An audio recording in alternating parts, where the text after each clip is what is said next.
नमस्कार ताई. नमस्कार. माझं नाव वैष्णवी अशोक सांगरुतकर. मी केडीवेडी गावावरून आलेली आहे. तुमचं नाव सांगा ताई. वंदना वंदना राजेंद्र चांदूरकर. कोणत्या गावाला राहता तुम्ही? मी अंजनगावले राहतो.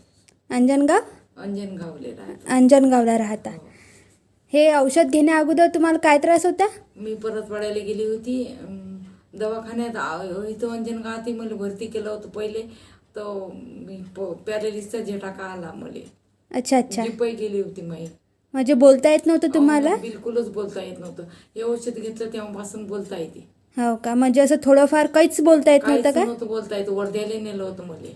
अच्छा, पॅरालिसचा अटॅक आला होता ना? पायानं चालताही नव्हतं येत, हातानंही नव्हतं, काहीच करता नव्हतं येत. आता हातानं स्वयंपाक करतो मी 2 टाइम. हो का? हो. हे औषध घेऊन तुम्हाला काय फरक पडला मग आता? या औषधानं सगळा फरक आहे. अजूनही घेऊनच राहिली.